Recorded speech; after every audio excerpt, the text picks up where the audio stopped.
Now we have a slogan at Lace Up saying lace up from start to finish, right? Just like on the court, you gotta lace up your shoes. That's a signal of being ready. You know, I'm in the game, I'm ready to go. Same thing in life. So you gotta lace up for life from start to finish. The moment you unlace your shoes, that's a sign that you're giving up, quitting, and we're not standing for that. You know, we're here to lace up from start to finish. Lace up on me, lace up on three. 1, 2, 3, lace up. What's up, everybody? My name is Josh Warren. I'm Elisha Warren. And we want to welcome you to the very first episode of the Lace Up podcast. Now, the point of this podcast is to touch on real conversations concerning basketball, faith, mental health issues, right? So, you know, right now we're located in the locker room and we're ready to have some real locker room conversations. Now, a little bit about Lace Up. Lace Up was started by my brother, Elisha, and my other brother, Rashawn, and myself, because we saw a need in our community for young people to not only learn skills and drills but through basketball, but also learning about life lessons, because basketball goes beyond the court. I myself deal with a little bit of mental health issues during my time of playing. I'm sure Elisha will be able to touch on his ups and downs. And through that, we want to be able to pour back into the community. Now, we have a slogan at Lace Up saying lace up from start to finish, right? Just like on the court, you got to lace up your shoes. That's a signal of being ready. You know, I'm in the game, I'm ready to go. Same thing in life. So you got to lace up for life from start to finish. The moment you unlace your shoes, that's a sign that you're giving up, quitting, and we're not standing for that. You know, we're here to lace up from start to finish. So I'm excited for what we have today and for years and years to come. So before we jump to the serious conversation, I want to kick off this with a little fun question. You know, we both hoop. You know, we have a lot of different athletes that like to get going, get in that mode before the game. What was like your pregame song? What song did you listen to get you going? Pre-game, so it kind of just depended on the day for real. Sometimes I would go like, I'll start off the day with like gospel, get my mind right, you know, get my morning right, or whatever. Okay. And then towards like, I say pre-game a little bit, I might go a little bit of hip hop, some up-tempo music, and then like right before the game, like, so I'll be listening to hip hop probably for like 10, 15 minutes. Then like 5 minutes before the game, I'll go like some R&B or go back to gospel just to like calm back down and, you know, just really lock in. Or some days I might just go all gospel, some day I might just go all R&B or hip hop. It just depends, you know, but it was either one of those three.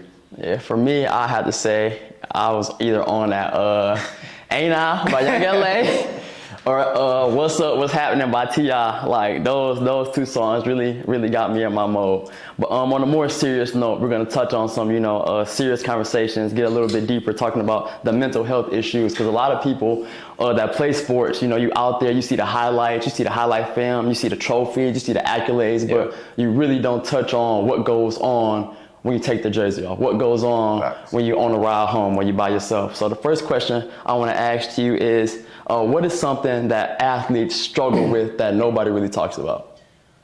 I would definitely say kind of just something you already touched on, just like the mental aspect, just pressure, feeling like they got to perform a certain way, or how people look at them, or how people are going to portray them if they don't do this, or if they don't play this way, or if they don't go this far, or if they don't make it, or just kind of stuff like that. I would just say that's the balance, and then the battle, and then just continuing to have confidence and just believing in yourself. I feel like that's a struggle too. Just depending on, you know, kind of the situation you in. You know, your confidence might be tried or tested, but you know, kind of what you're gonna do. You know, you're gonna lace up or you're gonna tie them in. So it's just, I feel like that's kind of good. That's good. You touched on something about like people putting value in like their performance. So I want you to kind of go a little bit deeper on that. Like, do you think that athletes put value in their performance and they kind of see like, if I play bad, I must be a bad person? Like, so kind of how could if I am one that does that, is that healthy? And like, how can I navigate not trying to put my whole value in my performance? No, for sure. I can talk for myself too, just by myself, because I know I've been through it for sure.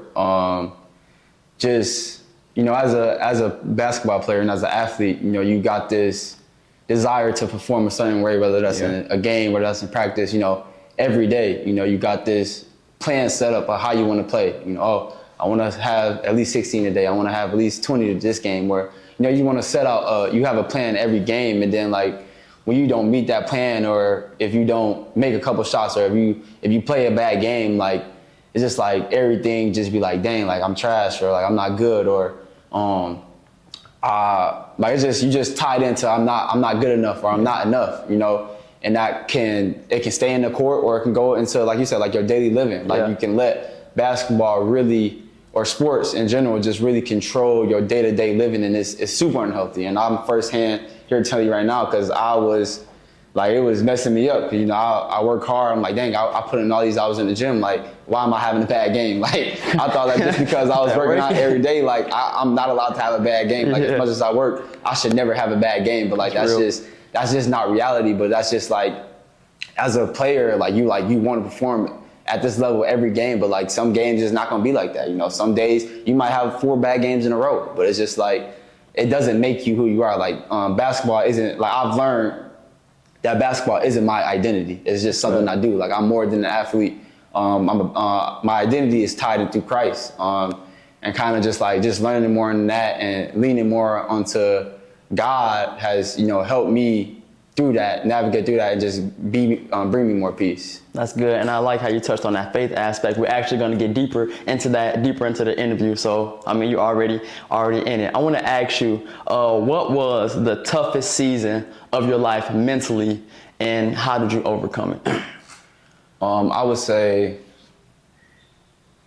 it's been a couple, honestly. You know, my freshman year, I went through some adversity with sitting out redshirting and getting hurt, so that was kind of tough. But I would say the biggest one was probably my JUCO year. You know, going to trenches, going to Texas. You know, if you're a JUCO dog, shout out to the JUCO dogs. Shout out to the JUCO dogs, man. If you know the JUCO ground, you understand. But you know, that was really my first time being away from home. I was in Texas, so that's 24 hours away. It's not just you can just book a flight and do that. You know, we wasn't really doing that. Yeah. And so I was really just alone. Like I was isolated away from everything. And so like, it was very hard to, you know, just sometimes I would see my family just hanging out and doing stuff, and I'm just sitting in a 4x4, like a jail cell, really. That's what it felt like. The cat food was terrible. Slop. Man, used to send pictures home. You like pig slop, like bro. Dog food, literally like dog food. And, you know, I really just was like, man, like, I'm really isolated. Like, I'm really just by myself. Like, I don't got nothing. I just really got basketball. That's it. Like, just basketball and God. But that's what really, that year was the most hardest year, but it was the year that impacted me the most, you know, so far. Just because I was able to mature and just grow, and most importantly, dive into my faith more. Yeah. You know, it was just funny. You know, as soon as I moved into my room, I'm the only room. So we moved in like the first day on campus. I went into my room, was going through the Jordan stuff. And as soon as I opened the drawer, the first thing I seen was a Bible. It was a Bible literally in my room, like the only room. I'm going to ask my teammates, like, man, did y'all get a Bible in y'all room? Like, they're like, no. So literally, like, God already had it. God already had this plan mapped out for me before I even can do it, you know, even can think about it. Like, it was literally a Bible right in my drawer on the first day.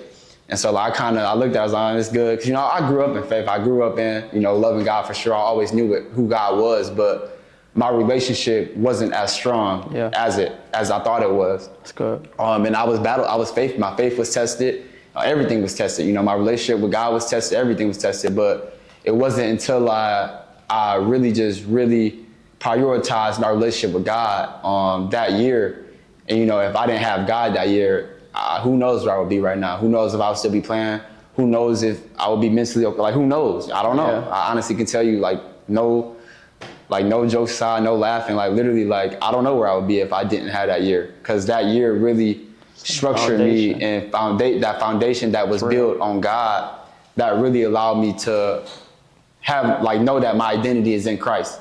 So it's just like, I see it now as like, I already won in life. Whether if I lose a game, whether if I play a bad game, like, I already won because I found God and I prioritized my relationship with God, and I made that a priority to make it stronger. You know, and that was the reason why I was able to make it through. You know, basketball was cool, but on those nights where I was crying, it was pretty nice where I was crying. It's pretty nice where I was like, God, why am I here? Why'd you send me here? Like, am I good enough? Like, am I not good enough? Like, it's this JUCO, you know, nobody want to go JUCO, but it's just like, I had to really just sit there and dive in the word. Like, that's literally all I can do is just cry out to God and real tears to God and just study the Bible, read my Bible, and pray.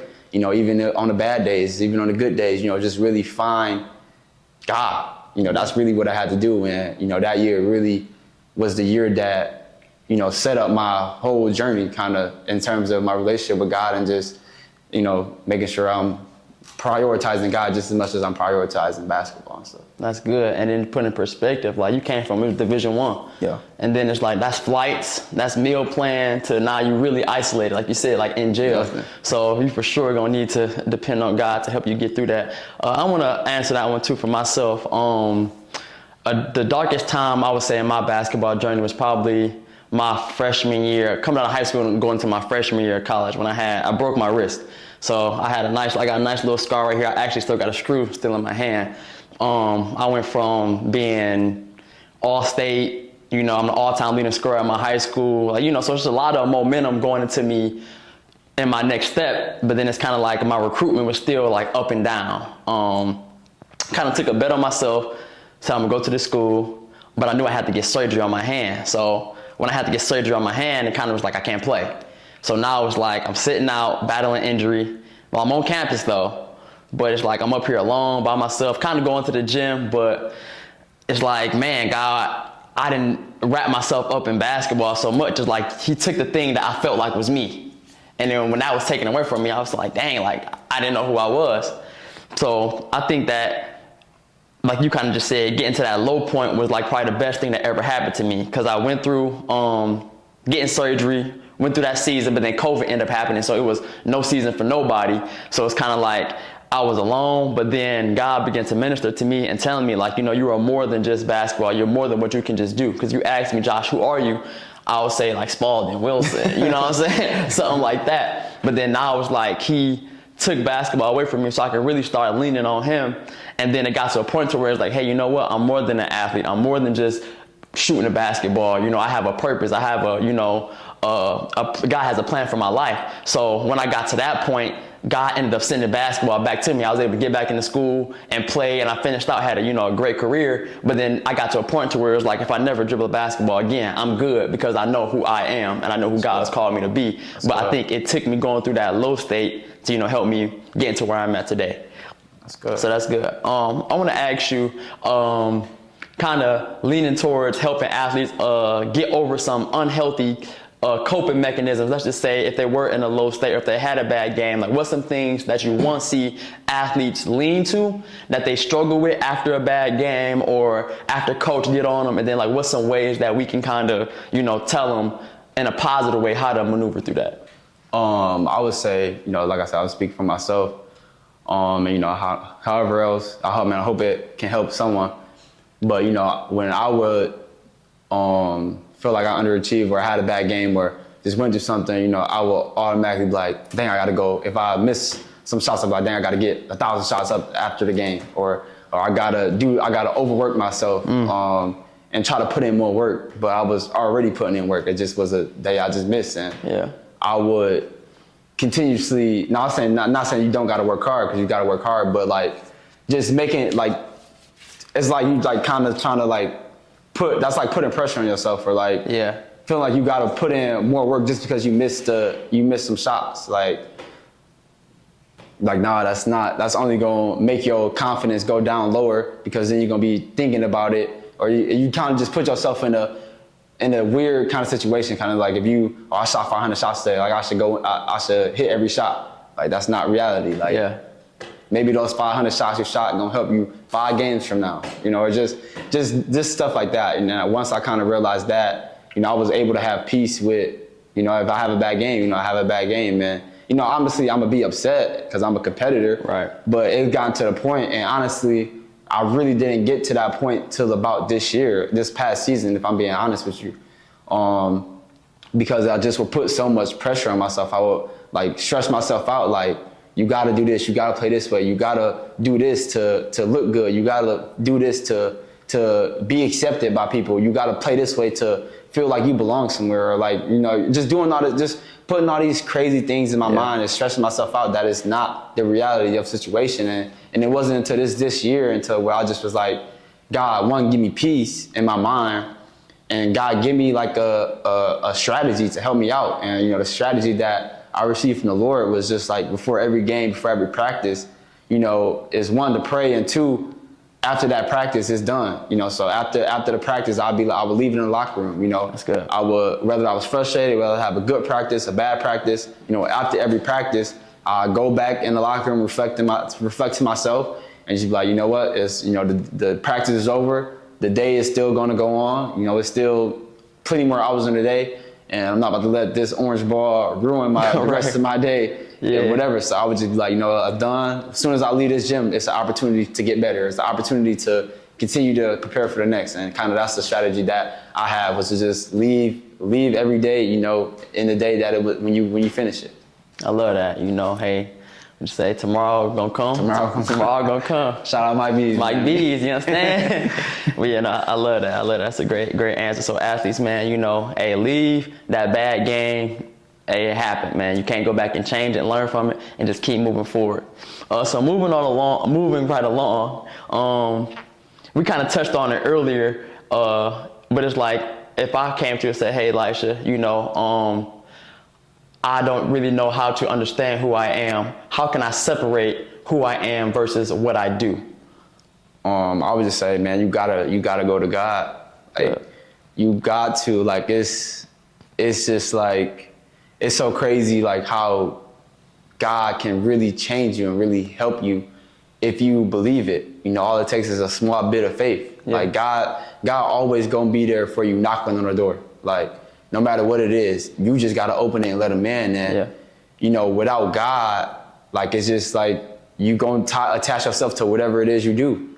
And it's just like, it's so important to have him on your side, because it's just like, without him, I was nothing. Like, I really would try to, like, I rejected God. I'd tell you, like, I'd be like, man, I'm good. Like, I want to do this my way. And my way got me depressed. It got me anxiety. It got me sad. It got me acting out. It had me doing all that. Just living, just doing whatever I felt like I wanted, because I wanted to do it my way. And that's why I felt like my freshman and my sophomore year was, especially when I had to sit out, was just like rough, because I was rejecting God. I'm like, yeah, I know who God was, but I'm just like, I want to do it my way. Like, I don't want to do it your way. Like, I want it my way. I want it now. I want it happen now. I want to do this now. But it's just like, those first 2 years for me was just like super eye-opening. Like, yo, like, you need God.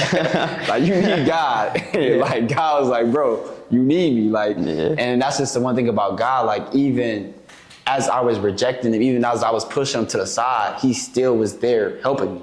Like, and I didn't, like, he still was there helping me. And then that's why I feel like, he sent me to the JUCO, and he sent me to go through that, to realize, like, yo, like, are you gonna let me in? Are you gonna help me? Are you gonna be with me now? Like, and so, like, definitely, I would just say, like, you gotta prioritize relationship with God. Like, as much as my mom told me, like, it's literally, if you want to play ball, that's good, but your spiritual man, you gotta work out your spiritual man as well. Like, you can't just play ball all the time and not pray or not get in your word or not prioritize relationship with God, because that you need to do more of God than basketball anyway. Like, you got to prioritize a relationship with God and really know him, or really get a relationship with him. It's a difference between knowing God and having a relationship with God. And like I said, I knew God. Like, I knew God my whole life, but I didn't have a relationship with him. That's good. And so once I built that relationship with him, like, now I have peace. Like, I could be going through the worst time of my life, but like, I know that I got God, so it's gonna be light on the other side. No matter how long I'm going through whatever I'm going through, no matter how long whatever happened, like, I got God on my side, so I know that he's always gonna push me through, because I know the relationship that I have with him, and I know when I talk to God, I know he hears me, and I know that we have conversations, and I can feel it, and so it's just like, God is good, and that's just what it is. That's good. Man, speaking about God, man, I would tell a funny story, man. Like, you talking about I used to, pray before the game. All that, man. God, let me have 20 points. Oh, God, used to be me, man. I used to be like, I used to just pray. Like, God, man, let me have about 25, 6 assists. You know what I'm saying, man? I did that one time, but I had 6 points, 4 turnovers. Like, God, man, God, what we doing? I did listen to the gospel the whole The whole bus ride here. Man, no cap. That's Break real. every chain. That's real, for real. Break the chain. I mean, this boy like, man, I just know I'm about to go for 40 tonight, man. My spirit good. I got faith. Man, I played like some pool. Nah, that's like, real, bro. And What I learned from that was like, you know, yes, you want to pray before every game, but like, yo, God is not a contingent God. Yeah. You know, it's not like only pray because you want to play good. So like, I went from, you know, trying to just pray for my stats to be good to, you know what, Lord, thank you for giving me the opportunity to play. Lord, let us have fun tonight. You know, no injuries. Facts. You know, and let your will be done. You know, win or lose. You know, you don't want to lose as a competitor, but if you did, you know, you can't win them all. So if you did lose, you have more peace saying, you know what, I prayed. It just wasn't in God's will for me, you know, to win this one. But you know, you keep moving from there. But for sure, I had a cup where I'm like, man, I just knew, boy. I was like, man, I prayed. God, let me get 25, 8, 6. Go that way with a donut. A donut, man. 0 points. Man, looking like on the bench like this. That's crazy. Sick. But that's good. Keep moving on, talking about just having the faith and God and stuff. If I was the one that's just saying, hey, you know what? I know basketball, but I really don't know God. What would you give somebody to say, like, hey, if I wanted to start a relationship with God, like, what's a good starter? I would say definitely it's a process. Mm-hmm. You know, and I've learned that for myself. Like, you say yes to God, you're not gonna change tomorrow. Like, that's a start, but it's, you know, it's a process. And, you know, just be patient. You know, put in the work and put in the time with God to try to build the relationship, because it's not just gonna build it on its own. But, you know, don't be so hard on yourself. Yeah. And I feel like I was hard on myself too, and that honestly pushed me away from God, because I'm just like, I'm doing all this stuff. God don't like I couldn't come. I feel like I couldn't come to God.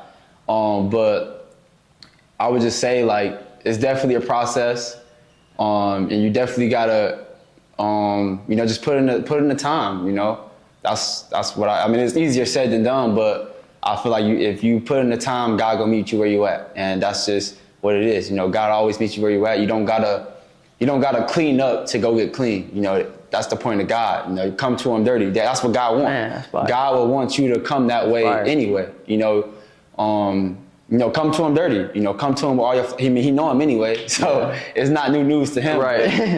It's just coming to Him with an open heart, and, you know, just really allowing Him to transform you, and trust that He's transforming you, and, you know, just have the faith. You know, that's what it all started with, is having faith and coming to God with an open heart, and not feeling like you're not qualified because of your past. You know, your past don't define you. Your past is not who you are. You just got to change. And, you know, just coming to God and enjoying the process and growing in my faith, you know, has brought me to where I am today. And, you know, I'm excited that I built my relationship with God, and I have it, because, you know, if I have Him, I have everything. That's good. You know, your process prepared you for your purpose. Like you just said, you know, you got to go through something, you know, to really deeply understand it. And then I like to say this all the time. It's not really about us. It's not about you. It's not about me. You know, we go through things, but then now it's about picking up that other person that's going through the same thing, you know, giving them game on how you got out of it. You know, God didn't put you through it for a reason. You know, you went through it, you're on the other side, but now you got to go back and help pull other people out.